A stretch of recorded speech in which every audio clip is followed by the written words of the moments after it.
Hi everyone, today we are going to solve question 10 from the supplement package. It's on buoyancy forces. A light spring of force constant K equals 166 newtons rests vertically on the bottom of a large beaker of water, and then an object with a mass of 5.28 kilogram, it's a piece of wood, and a density of 650 kilogram per meters cubed is connected to the spring. And the block spring system is allowed to come to static equilibrium. There's a keyword in here. What is the elongation delta L of this spring? When you attach the object to the spring, actually the object does not compress the spring. The buoyancy force acting on the object, which is always upward, actually stretches the spring. Because as you see in the figure, actually this spring is stretched. That means that the buoyancy force must have been bigger than mg, the force of gravity on the object. So actually it has the spring has been stretched. So I look at the keyword static equilibrium. Now what I could do, I could draw the free body diagram of the forces acting on object M. So if I draw the free body diagram here, I have the force of gravity, which is straight down, and that's equal to mg. I have the force from the fluid surrounding the object. It's the buoyancy force. And I also have the spring force. The spring is stretched. It does not like it. It needs to go back to the relaxed position. So it's going to apply a force of a spring downward because it wants to go back to the relaxed position. So these are the only three forces acting on the object.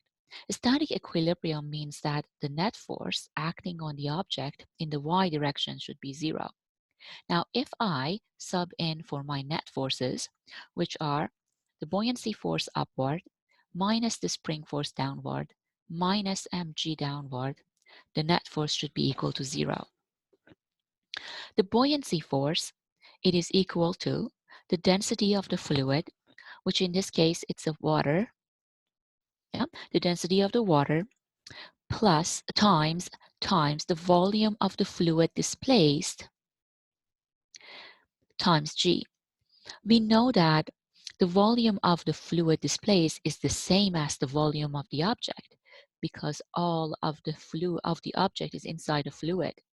So I can instead of volume of the fluid displaced, I can write volume of the object times g.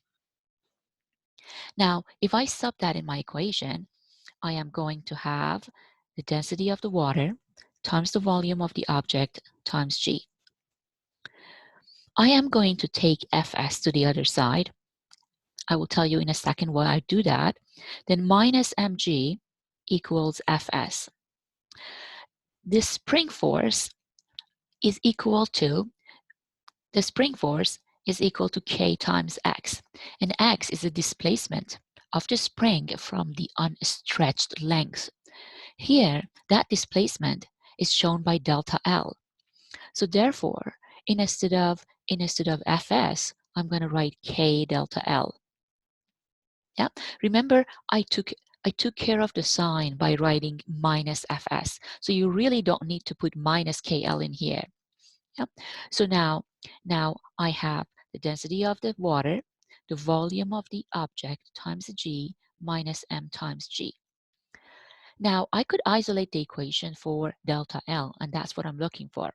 I have the mass, I have the density of the water. The density of the water is 1,000 kilogram per meters cubed. It is provided in the equation sheet.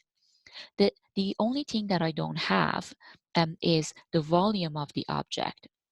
To find the volume of the object, you could divide the mass of the object by the density of the object. The mass of the object is 5.28 kilogram.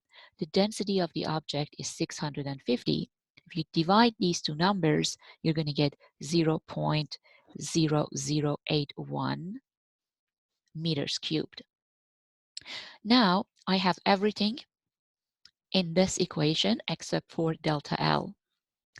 So, I am going to sub everything in.